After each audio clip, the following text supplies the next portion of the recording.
Police ने बाइकों से पटाखे की आवाज निकालने वाले साइलेंसर किए जब्त। अवैध मॉडिफाइड पटाखा साइलेंसरों पर रोड रोलर चलवा कर कराया नष्ट। एसपी बोले पटाखा बाइक साइलेंसरों की गाड़ी जब्त कर लिया जाएगा। धौलपुर पुलिस ने शहर में बाइकों से पटाखे की आवाज, बढ़ते ध्वनि प्रदूषण और यातायात नियमों के उल्लंघन पर अंकुश लगाने के लिए सख्त अभियान चलाया है। एसपी विकास सागवान के निर्देश पर मॉडिफाइड ब्रेड मोटरसाइकिलों के अवैध साइलेंसरों के खिलाफ विशेष अभियान चलाया है। इस अभियान के तहत यातायात बलविंदर सिंह के नेतृत्व में एक टीम ने पटाखे की आवाज निकालने वाली कई बुलेट मोटरसाइकिलों को रोका। उनके मॉडिफाइड 30 साइलेंसर उतरवाए गए, जिन्हें बाद में गुलाबबाग चौराहे पर रोड रोलर चलाकर नष्ट कर दिया गया। इस कार्रवाई को देखने के लिए मौके पर बड़ी संख्या में लोग जमा हो गए। धौलपुर एसपी विकास सागवान ने बताया कि विगत दिनों में शहर में अवैध रूप से पटाखा बाइक के माध्यम से शोर शराबा का दहशत फैलाने वाले पटाखा बाइक के विरुद्ध यातायात प्रभारी बलविंदर सिंह के नेतृत्व में यातायात पुलिस पटाखा बाइक को जब्त कर उनके मॉडिफाइड साइलेंसर खुलवाकर यातायात नियमों का उल्लंघन की कार्रवाई की है। और बुधवार को मॉडिफाइड साइलेंसर को गुलाबबाग रोड पर रखकर इनके ऊपर रोड रोलर चढ़ाकर कुचलकर नष्ट किया गया है। इसके साथ ही वाहन चालकों को भविष्य में नियमों का पालन करने की सख्त हिदायत दी जा रही है। पटाखा बाइक आमजन, मरीजों, बुजुर्गों और विद्यार्थियों के लिए परेशानी का कारण बनती है। इस तरह बाइक में मॉडिफाइड साइलेंसर लगाना कानून का उल्लंघन है। पटाखा बाइक साइलेंसरों के खिलाफ कार्रवाई लगातार जारी रहेगी। अगर कोई पटाखा साइलेंसर वाली बाइक सड़क पर दिखी तो गाड़ी जब्त करने के साथ चालक पर भी सख्त एक्शन लिया जाएगा। देखिए 16 मार्च से देखिए 28 मार्च ट्रैफिक का अभियान चल रहा है। उसके अंतर्गत कार्रवाई की जा रही है। वाहन चला रहा है, रॉन्ग साइड कोई वाहन चला रहा है, शराब पीकर कोई वाहन चला रहा है, मॉडिफाइड वाहन अगर किसी के हैं, साइलेंसर है तो बाइक्स उनके पीछे कई बार काफी साउंड अपनी बाइक्स लोग लेके चलते हैं। आज भी ऐसे साइलेंसर जो है तो वाहनों को डरवा कर उनको आज नष्ट किया गया है। और निरंतर इस तरह से जो 15 दिवस के अभियान है वो चलते रहते हैं। जैसे जनवरी माह में भी वहां पर रोड सेफ्टी का अभियान था, कई कार्यक्रम भी हुए थे और एनफोर्समेंट भी की गई थी। तो दोनों ही इसके पहलू हैं। साथ में लोगों की समझाइश की जा रही है ट्रैफिक के पालन और यदि कोई अवहेलना करते पाया जाता है तो उसके सब 3 रूपों में विराजती है माता रानी। माता रानी लठ घुमाकर अपने भक्तों की करती है मनोकामना पूरी। 3 राज्यों के श्रद्धालुओं ने माता रानी के दर पर मत्था टेक मांगी मन्नत। मैया के चमत्कारों की अनगिनत कहानियां आपने सुनी होगी। आज आप दर्शन करेंगे माता रानी के 3 ऐसे रूपों के जो बिरले ही देखने को मिलते हैं। इन रूपों के दर्शन मात्र से भक्तों के जीवन में खुशियां बरसने लगती हैं।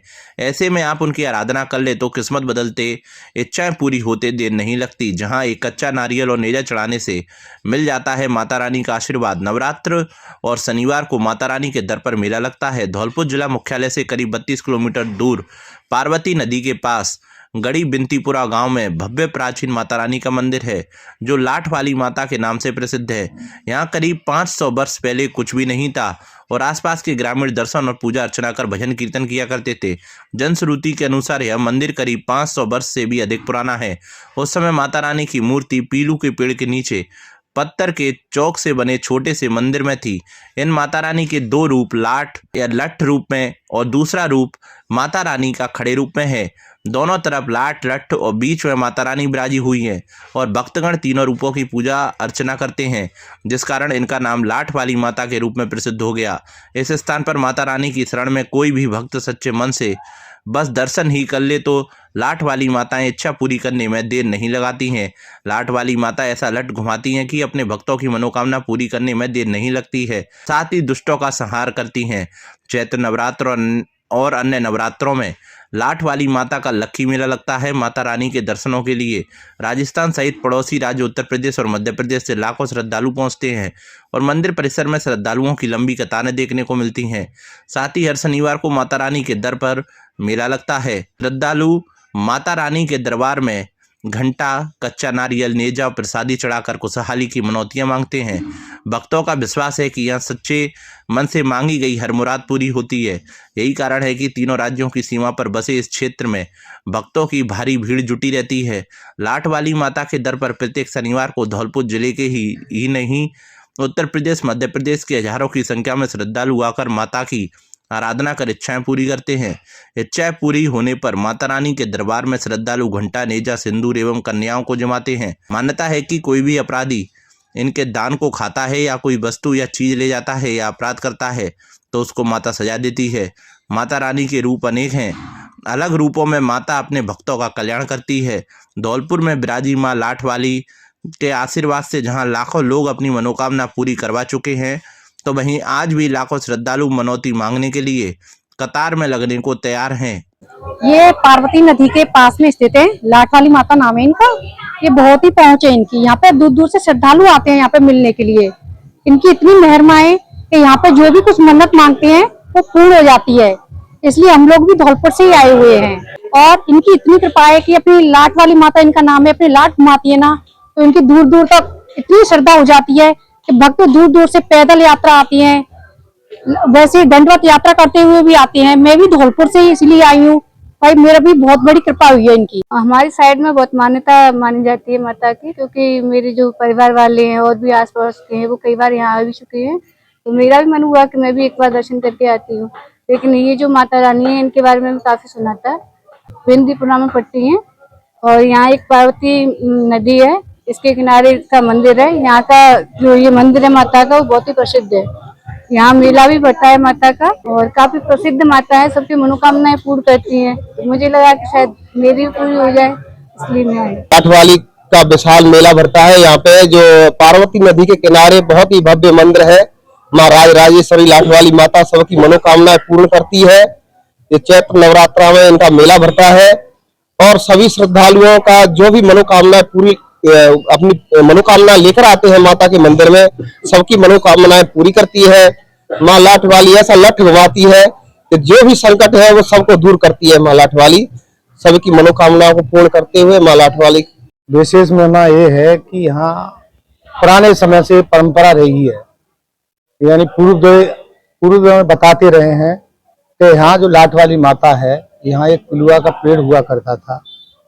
तो यहाँ किसी साधु संत को उस समय इन्होंने सपन दिया और पिलुआ से वो लाठ के रूप में, पत्थर जैसी लाठ गड़ी हुई है। तो वो जो संत थे उन्होंने ये बताया, कुछ उस समय बुलाया होगा बड़े बुजुर्गों को, वो दिखवाई, तो वहां एक लाठ वाली माता यानी प्रकट हुई। हम अपने पूर्वजों से भी पूछते आ रहे हैं तो वो भी यही कहते हैं 1000 साल 500 साल पहले की बात है जी।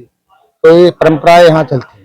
प्रत्येक वर्ष यहाँ पे नौदेवी में छठ के दिन, पंचमी और छठवीं के दिन यहाँ इतना बड़ा मेला लगता है कि आसपास के स्टेट हैं, जैसे मध्य प्रदेश है, उत्तर प्रदेश है, राजस्थान है, तो यहाँ लाखों लोग प्रतिवर्ष अपनी मन्नतें लेके आते हैं और मन्नत जब पूरी होती हैं तो बीच बीच में प्रत्येक शनिवार को यहाँ मेला लगता है। प्रत्येक शनिवार को भी भीड़ आती है, लोग दर्शन करने के लिए श्रद्धालु आते हैं। ये मान्यता चली आ रही है कि लाठ वाली के जिसने दर्शन कर लिए तो उसके कंधे पर लाठ वाली ये आशीर्वाद देती है कि लठ रख दिया तो मजबूत हो गया, उसके सारी मनोकामनाएं पूरी होती है। और यहाँ पे ये भी एक मान्यता है और ये सच भी है कि कोई भी अपराधी प्रवृत्ति का इनके धान को खाता है, यहाँ से कभी कोई चीज ले जाता है या अपराध करता है तो निश्चित रूप से उसका नाश हो जाता है, उसकी पीढ़ियां बर्बाद हो गई। कई हमारी पंचायत तो आसपास में भी ऐसे हैं कि जहां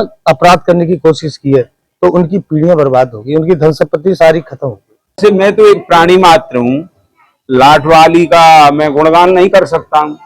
आदि अनादि से सुनते आए, यहाँ के जो लोग हैं, बुजुर्ग लोग हैं, वो भी बताते हैं कि माता रानी ने आताताइयों को यहाँ से खदेड़ करके अपने स्थान को ग्रहण किया था एक वृक्ष के नीचे। ये हमने सुना है।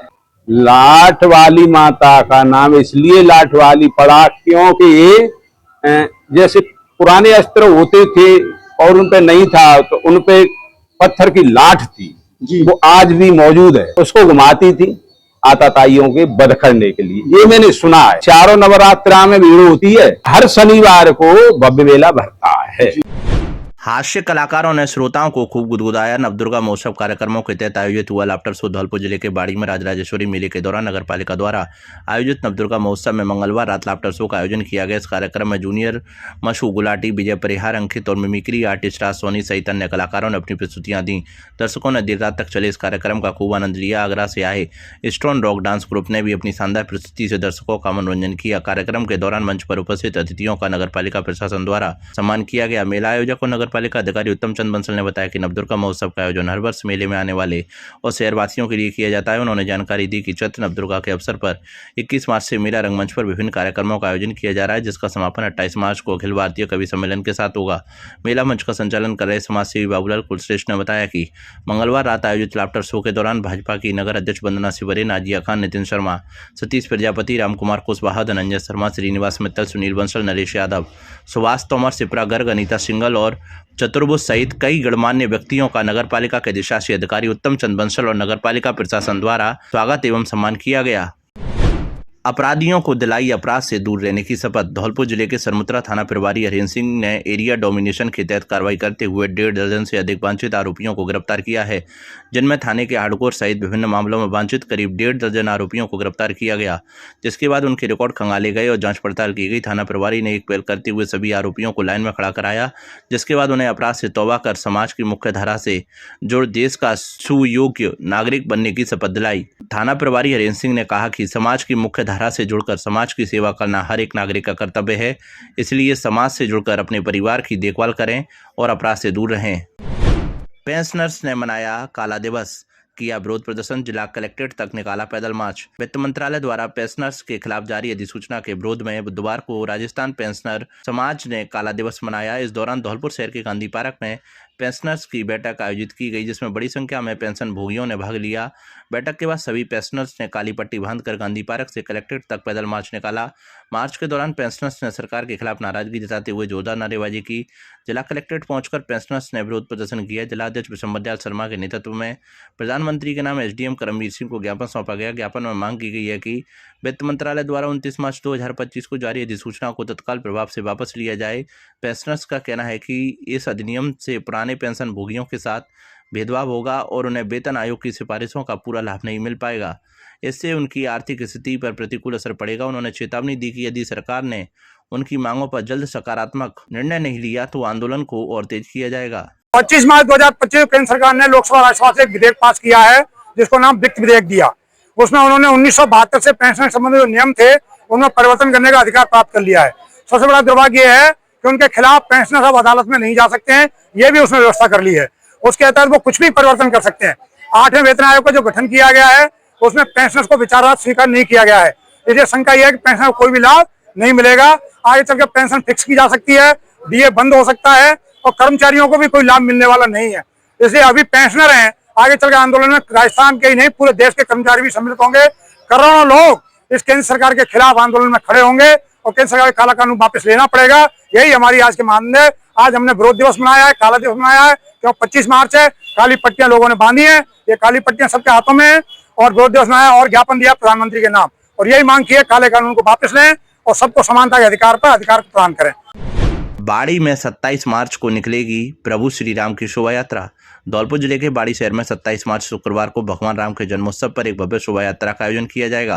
हिंदू समाज द्वारा आयोजित इस शोभा यात्रा के लिए समस्त मंदिरों, गुरु आश्रमों के साधु संतों के साथ उपखंड प्रशासन को भी आमंत्रण दिया गया है। कार्यक्रम के संयोजक विष्णु सिंगल ने बताया कि शोभा यात्रा शुक्रवार दोपहर 3 बजे परशुराम धर्मशाला से शुरू होगी। यह शहर के प्रमुख मार्गों से होते हुए वापस धर्मशाला में ही संपन्न होगी। शोभा यात्रा की तैयारियां लगातार जारी हैं। डॉक्टर जितेंद्र शर्मा ने जानकारी देते हुए बताया कि हर वर्ष रामनवमी के अवसर पर शहर में भव्य शोभा यात्रा निकाली जाती है। इस बार भी 27 मार्च को यह शोभा यात्रा निकाली जाएगी, जिसमें साधु संतों के साथ सैकड़ों राम भक्त शामिल होंगे। शोभा यात्रा का एक निश्चित रूट चार्ट तैयार किया गया है, जिसकी जानकारी प्रशासन को भी दी गई है। शोभा यात्रा परशुराम धर्मशाला से शुरू होकर महाराजबाग चौराहा, बसेड़ी रोड, सीताराम बाजार और किला गेट होते हुए वापस परशुराम धर्मशाला पहुंचेगी। रास्ते में जगह जगह यात्रा का स्वागत किया जाएगा। सह संयोजक रविंद्र सिंह गुर्जर ने बताया कि शोभा यात्रा के लिए पूरे उपखंड के साधु संतों को आमंत्रित किया गया है। यह कार्यक्रम समस्त हिंदू समाज द्वारा भगवान राम के जन्मोत्सव पर आयोजित किया जा रहा है। रामनवमी के अवसर पर 27 मार्च को 3 बजे से परशुराम धर्मशाला से प्रभु मर्यादा पुरुषोत्तम प्रभु श्री राम की भव्य शोभा यात्रा प्रारंभ होकर मुख्य शहर के बाजार से गुजरते हुए और किले से होते हुए परशुराम धर्मशाला में जाके समापन होगा। वहाँ यात्रा प्रारंभ से पहले कई महान संत और सनातनी राष्ट्र प्रेमी सब राम भक्त एकत्र होकर प्रभु श्री राम का जन्म उत्सव भव्य दिव्य मनाने जा रहे हैं। इस विषय में हमने एसडीएम साहब को अवगत कराया है और उन्होंने आश्वस्त किया है कि हम पूरी सुरक्षा व्यवस्था, सारी चीज़ें, नगर पालिका की सारी व्यवस्थाएं आपके साथ व्यवस्थित रहेंगी। उत्कृष्ट प्रदर्शन करने वाली छात्राओं का किया अभिनंदन। धौलपुर जिले की ग्राम पंचायत दुवाटी में बुधवार को एक अभिनंदन समारोह आयोजित किया गया, जिसमें उन छात्राओं को सम्मानित किया गया जिन्होंने 10वीं बोर्ड परीक्षा में 90% से अधिक अंक प्राप्त किए हैं। अभिनंदन समारोह के आयोजक सुनील कुशवाहा ने छात्राओं को पारंपरिक पगड़ी, मालाएं और मिठाई भेंट करके सभी को सम्मानित किया। इसी के साथ उनके अभिभावकों को भी सम्मानित किया गया। समारोह में सरपंच राजेंद्र प्रसाद सहित अन्य गणमान्य नागरिक मौजूद रहे। इस दौरान सुनील कुशवाहा ने कहा कि छात्राओं ने अपने आप को साबित किया है। आज के युग में बेटियां हर क्षेत्र में अपना नाम रोशन कर रही हैं। उनके कठिन परिश्रम और कड़ी मेहनत का ही ये फल है। उन्होंने छात्राओं को बधाई एवं शुभकामनाएं दी और उनके उज्जवल भविष्य की कामना की। इस अवसर पर सरपंच राजेंद्र प्रसाद की गढ़ी दुवाटी और देवेंद्र कुशवाहा मुल्लीपुरा ने भी छात्राओं का मनोबल बढ़ाते हुए उज्जवल भविष्य की शुभकामनाएं दी। साथ ही उनके अभिभावकों से भी छात्राओं को आगे इसी तरह पढ़ाने पर जोर दिया। अभिनंदन समारोह में 90% से ऊपर अंक लाने वाली छात्रा लक्की कुशवाहा, मनोरमा, धीरेन, महेश, कल्पना, रेणु कुशवाहा, आस्था आदि का स्वागत किया और शुभकामनाएं दी। धौलपुर जिले में चैत्र शुक्ल सप्तमी को श्री महामाया माता का विशाल मेला फूल बंगला की नयना विराम झांकी में विराजमान माता रानी के दर्शन करके भक्तों ने अपने जीवन को धन्य किया। धौलपुर शहर के धूलकोट स्थित श्री महामाया का मेला एवं फूल बंगला की झांकी हर वर्ष की भांति चैत्र शुक्ल सप्तमी को लगाई जाती है। भगवती महामाया को सुंदर श्रृंगार में लाल चुनरी ओढ़े भक्त पलक निहार रहे थे। पूरे मंदिर परिसर को रंग बिरंगे फूलों से सजाया गया था, जिसको देखने के लिए दूर दराज से भक्तों का दर्शन के लिए रेला लगा रहा। अपनी मन्नत पूरी होने पर महामाया के भक्तों ने अपनी माता रानी महामाया को लाल चुनरी और हलवा चना का भोग लगाया। मंदिर प्रदर्शन के लिए भक्तों की लाइन लगी रही। माता रानी की भेंट गाकर महिलाओं ने खूब नृत्य का आनंद लिया और साथ ही लोगों ने जमकर मेले में चाट पकौड़ी, झूले, आइसक्रीम, जूस, खिलौनों की खरीदारी का आनंद लिया। धौलपुर जिले के परिवहन विभाग ने बकाया टैक्स वाले वाहनों के खिलाफ ऑपरेशन कैच नामक विशेष जांच अभियान शुरू किया है। अभियान के पहले ही दिन 54 बाहर वाहनों को सीज कर लगभग 15.20 लाख रुपए का कर वसूला गया। यह अभियान अगले 3 दिनों तक लगातार जारी रहेगा। यदि कोई वाहन बिना कर चुकाए सड़क पर संचालित पाया जाता है तो उसके खिलाफ मोटर वाहन अधिनियम के तहत कार्रवाई करते हुए वाहन को सीज किया जाएगा। ऐसे वाहनों से बकाया कर पर ब्याज, 3% प्रशमन राशि और 5,000 रुपये का जुर्माना भी वसूला जाएगा। गंभीर मामलों में वाहन की आरसी निलंबित करने की कार्रवाई भी की जा सकती है। इसके अतिरिक्त संबंधित फर्मों के खिलाफ जीएसटी विभाग द्वारा रिफंड रोकने, ब्लैकलिस्ट करने या रजिस्ट्रेशन रद्द करने जैसी प्रक्रिया भी शुरू की जा सकती है। यह अभियान जिले के सरमुत्रा, बसेड़ी, बाड़ी, राजाखेड़ा सहित सभी क्षेत्रों में सख्ती से लागू किया जा रहा है। प्रत्येक क्षेत्र के निरीक्षक हर 3 घंटे में सीज किए गए वाहनों की रिपोर्ट जिला परिवहन अधिकारी और उच्च अधिकारियों को भेज रहे हैं। बता दें कि बाहर वाहनों के वार्षिक टैक्स जमा कराने की अंतिम तिथि 15 मार्च निर्धारित थी। जिले में अब तक लगभग 17,000 वाहन स्वामियों ने अपना कर जमा करा दिया है। जिला परिवहन अधिकारी गौरव यादव ने बताया कि 15 मार्च तक टैक्स जमा नहीं कराने वाले वाहन मालिकों के खिलाफ सख्त कार्रवाई शुरू कर दी गई है। यह अभियान आगे भी जारी रहेगा। उन्होंने सभी बकायेदार वाहन स्वामियों से तुरंत अपना कर जमा कराने की अपील की ताकि वाहन जब्ती और आर्थिक नुकसान से बचा जा सके।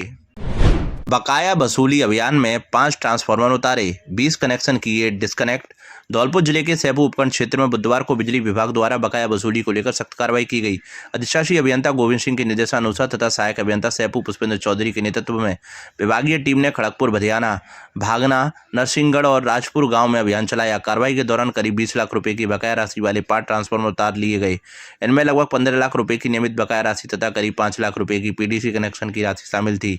इसके अलावा सैपू व तसीमो क्षेत्र में करीब 5 लाख रुपए की बकाया राशि पर 20 कनेक्शन भी डिस्कनेक्ट किए गए। कार्रवाई के दौरान उपभोक्ताओं द्वारा मौके पर ही करीब 3 लाख रुपए नकद जमा कराए गए, जबकि कुल मिलाकर 8 लाख रुपए का राजस्व निगम को प्राप्त हुआ। विभाग ने चेतावनी दी है कि बकाया बिल जमा नहीं करने वालों के खिलाफ आगे भी ट्रांसफार्मर उतारने और कनेक्शन काटने की कार्रवाई जारी रहेगी। साथ ही 5,000 रुपये से अधिक बकाया वाले कनेक्शनों को 31 मार्च तक काट दिया जाएगा। विभाग ने सभी उपभोक्ताओं से अपील की है कि वे अपने बकाया बिल जल्द से जल्द जमा कराएं ताकि कड़ी कार्रवाई से बचा जा सके। धौलपुर में गूंजा नमोकार महामंत्र। धौलपुर जिले में आगामी 9 अप्रैल को संपूर्ण विश्व में मनाए जाने वाले नमोकार महामंत्र दिवस के उपलक्ष्य में आज बुधवार को जैन समाज द्वारा शहर के मुख्य मार्गों से एक भव्य नमोकार महामंत्र रथ यात्रा निकाली गई। भक्ति और उत्साह के साथ निकाली गई इस यात्रा का उद्देश्य जन जन तक महामंत्र की महिमा पहुंचाना और विश्व शांति की भावना को जागृत करना है। रथ यात्रा का शुभारंभ स्थानीय बस स्टैंड से विधि विधान पूर्वक पूजन और मंगलाचरण के साथ हुआ। रथ पर विराजमान ओमकार महामंत्री की प्रतिमा और आकर्षक साज सज्जा ने श्रद्धालुओं का मन मोह लिया। यात्रा के दौरान समाज जन मंत्रोच्चार करते हुए चल रहे थे। यह रथ यात्रा शहर के प्रमुख चौराहों, मुख्य बाजारों से होकर गुजरी, जहां जगह जगह पुष्प बरसाकर रथ का भव्य स्वागत किया गया। जैन समाज धौलपुर के अध्यक्ष धनेश जैन ने बताया कि नमोकर महामंत्र अनादिकाल से कल्याणकारी रहा है। इस महत्ता को रेखांकित करने के लिए 9 अप्रैल को विशेष नमोकार महामंत्र दिवस मनाया जाएगा। नमोकार महामंत्र केवल जैनों का ही नहीं अपितु समस्त प्राणियों के मंगल की कामना करने वाला महामंत्र है। 9 अप्रैल को विशेष पर मंदिरों में सामूहिक जाप और विशेष अनुष्ठान किए जाएंगे। बोर्ड ऑफ विजिटर्स के सदस्यों ने जेल का किया निरीक्षण। धौलपुर जिला एवं सेशन न्यायाधीश की अध्यक्षता में गठित बोर्ड ऑफ विजिटर्स के सदस्यों द्वारा बुधवार को जिला कारागृह का औचक निरीक्षण किया गया। राष्ट्रीय विधिक सेवा प्राधिकरण नई दिल्ली द्वारा जारी दिशा निर्देशों के अनुसरण में जिला एवं सेशन न्यायाधीश ने जेल में स्थापित प्रिजन लीगल एंड क्लिनिक का भी निरीक्षण किया तथा इस संबंध में जारी एसओपी की पालना सुनिश्चित किए जाने के निर्देश दिए गए। निरीक्षण के दौरान बोर्ड ऑफ विजिटर्स द्वारा जेल में प्रत्येक बैरिक एवं रसोई घर में जाकर बंदियों से जातिगत भेदभाव के संबंध में पूछताछ करने पर किसी भी बंदी द्वारा जाति के आधार पर भेदभाव नहीं होना बताया। टीम द्वारा जेल में रसोई घर में पहुंचकर भोजन की गुणवत्ता को जांचा। इस अवसर पर जिला विधिक सेवा प्राधिकरण द्वारा प्रदान की जा रही निःशुल्क विधिक सहायता की भी बंदियों की जानकारी दी। विचाराधीन बंदियों के प्रकरणों की प्रगति के संबंध में जानकारी लेते हुए निर्देश दिए कि पात्र बंदियों को शीघ्र ही विधिक सहायता उपलब्ध कराई जाए और लंबित मामलों में त्वरित कार्रवाई सुनिश्चित की जाए। रसोई घर का भी निरीक्षण किया एवं बंदियों को मिलने वाले भोजन की भी जांच की। निरीक्षण के दौरान सब्जियों में मिर्च तेज थी। इस मौके पर जेल अधीक्षक को निर्देशित किया कि सब्जियों में मिर्च कम रखी जाए जिससे बंदियों का स्वास्थ्य ठीक रहे एवं पौष्टिक भोजन बनाया जाए। इस अवसर पर जिला एवं सेशन न्यायाधीश धौलपुर संजीव मांगो, जिला कलेक्टर श्रीनिधि बीटी, जिला पुलिस अधीक्षक विकास सागवान, सचिव जिला विधिक सेवा प्राधिकरण रेखा यादव, मुख्य न्यायिक मजिस्ट्रेट ज्योति सिंह मीणा, प्रशिक्षु न्यायिक अधिकारीगण तनुराग हर्षल, अभिषेक अनमोल, मुख्य चिकित्सा एवं स्वास्थ्य अधिकारी धर्म सिंह मीणा, जिला साक्षरता अधिकारी बीरी सिंह आदि मौजूद रहे। पुलिस की 56 टीमों ने 348 स्थानों पर दी दबिशें।